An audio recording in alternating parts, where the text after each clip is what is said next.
still very surreal. I honestly never thought I'd say the words Donald Trump has been indicted. True story, we've had that cue card ready for 7 years now.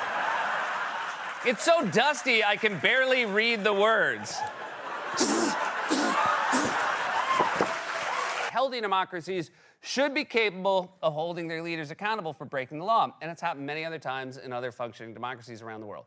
2 former French presidents, several South Korean presidents, and 2 former presidents of Taiwan have all been convicted in recent years on charges ranging from corruption to bribery to embezzlement. And even here in the U.S., politicians who aren't presidents get indicted routinely. 12 United States senators have been indicted in our history. Nixon's vice president was charged with a felony. And even in just one state, Illinois, 4 of the last 10 governors have spent time in prison, including Rod Blagojevich, who, of course, was on Donald Trump's reality show, despite the fact that Trump almost certainly could not say his last name. Trump secretly funneled money through a fixer to silence an adult film actress weeks before a presidential election, and he lied about it. He defrauded voters to become the most powerful person in the world, and in a functioning democracy, it's actually normal and healthy to hold the president accountable for that, even if this is the first time we've done it here in America. Well, here's a sentence I never thought I'd say. Donald Trump was arrested and appeared in Manhattan criminal court to be arraigned on a total of 34 felony charges. For more on this, it's time for a closer look. It happened. Trump surrendered himself to authorities today and was arraigned at the Manhattan criminal court on charges stemming from his hush money payment to adult film star Stormy Daniels during the 2016 campaign. That's him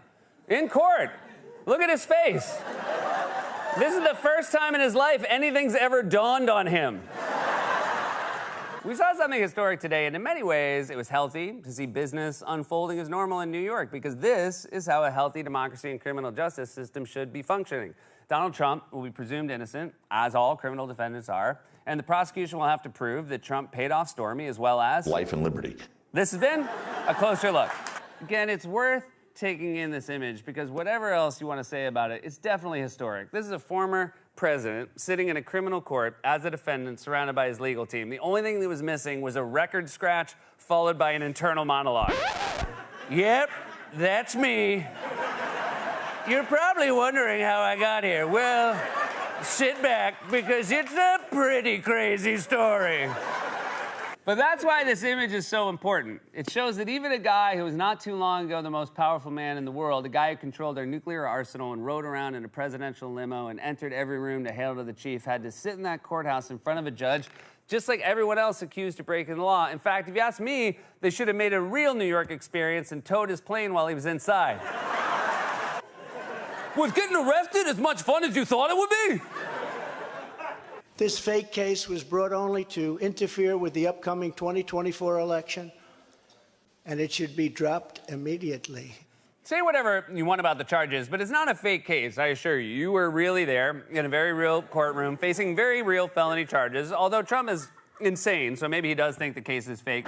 Whatever else you may think of this case, the image of Trump in that courthouse sent a message. A former president had to face the criminal justice system the same way anyone else would under the same circumstances. Trump may be pretending he's enjoying all of this, but I assure you, when he was in that courthouse, hearing the charges read out loud, his stomach dropped immediately. Donald Trump is deeply unpopular with the broad majority of Americans. Even in his moment of need, after he sent out a call to his supporters to protest and take our nation back, the response was mostly shrugs. Only a small number of Trump supporters showed up at the courthouse, where they looked like tourists who had wandered over from the M&M store. I'm sorry, but this is not a protest. This isn't even the dinner rush at Cracker Barrel. The progressive just won the Chicago mayor's race despite the GOP's, despite the GOP's constant scaremongering about crime. And in Wisconsin, a crucial swing state, Democrats scored a massive 11-point victory in a race for the state Supreme Court that gave progressives control of the court for the first time in 15 years, which could decide the fate of abortion protections and gerrymandering in Wisconsin. I'm no political expert, but it seems like the GOP's strategy